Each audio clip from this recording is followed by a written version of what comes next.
Inilah headline news pukul 13 waktu Indonesia Barat. Pimpinan Pondok Pesantren Al Zaitun Panji Gumilang mengajukan pra-peradilan terkait dengan penetapan tersangka dirinya atas kasus penggelapan dan tindak pidana pencucian uang atau TPPU.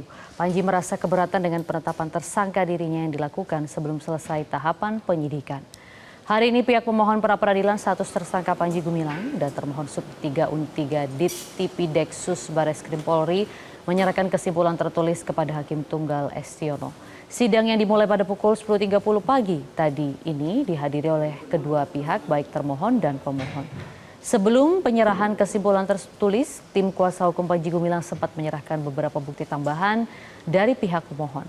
Selanjutnya sidang putusan dari pra-peradilan Panji Gumilang ini akan dibacakan oleh Hakim Tunggal Estiono pada esok hari atau pada Selasa 14 Mei. Sebelumnya Panji Gumilang telah mengajukan pra-peradilan terkait dugaan TPPU di PN Jakarta Selatan. Gugatan tersebut telah digelar sejak 25 April lalu. Diketahui pemirsa, Panji Gumilang telah ditetapkan sebagai tersangka TPPU oleh Bareskrim Polri dengan gelar perkara pertama pada Oktober 2023 lalu. PPATK juga telah menyerahkan hasil analisis transaksi Panji Gumilang ke Bareskrim Polri. Dari hasil pengusutan PPATK, pimpinan Pondok Pesantren Al Zaitun itu memiliki transaksi hingga 15 triliun rupiah.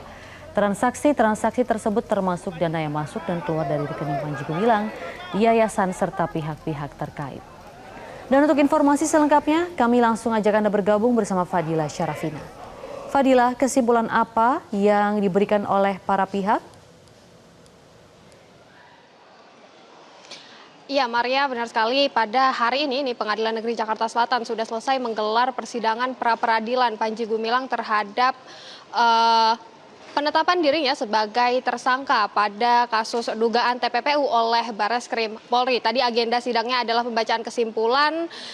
Tadi seperti yang Anda sampaikan, pembacaan kesimpulan ini sudah dimulai sejak pukul 10:30 siang dan hanya berlangsung sekitar 5 hingga 10 menit karena memang dari pihak termohon maupun juga pemohon ini mengajukan kesimpulan secara tertulis kepada Hakim Tunggal Estiono. Nah, tadi sebelum penyerahan dari kesimpulan, dari pihak pemohon ini mengajukan beberapa bukti tambahan. Bukti tambahan ini disampaikan oleh kuasa hukum Panji Gumilang, diantaranya adalah surat pernyataan baik dari kuasa hukum maupun juga Panji Gumilang bahwa mereka ini belum pernah menerima surat penetapan tersangka dari Bareskrim Polri. Untuk apa saja yang ada di kesimpulan, kalau dari kuasa hukum dari Panji Gumilang disampaikan ada beberapa poin, diantaranya adalah mereka merasa Bareskrim Polri ini banyak melanggar prosedural formil dalam penetapan Panji Gumilang sebagai tersangka. Kemudian juga ada bukti-bukti yang dimiliki oleh Bareskrim Polri ini tidak cukup untuk menetapkan Panji Gumilang sebagai tersangka. Namun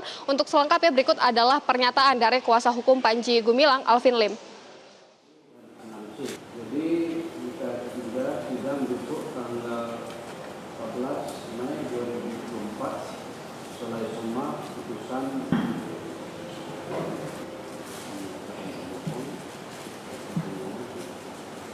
dari semua ada selama ada ya.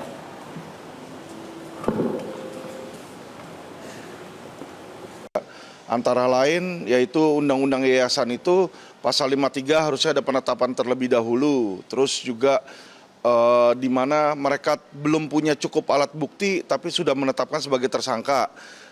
Dibuktikan dengan surat dari mereka, ahli TPPU itu baru diperiksa tanggal 2 April 2024 setelah penetapan tersangka bulan November. Harusnya periksa saksi dulu, periksa ahli, baru penetapan tersangka. Bukan penetapan tersangka dulu, baru periksa ahli dan periksa saksi. Nah, ini yang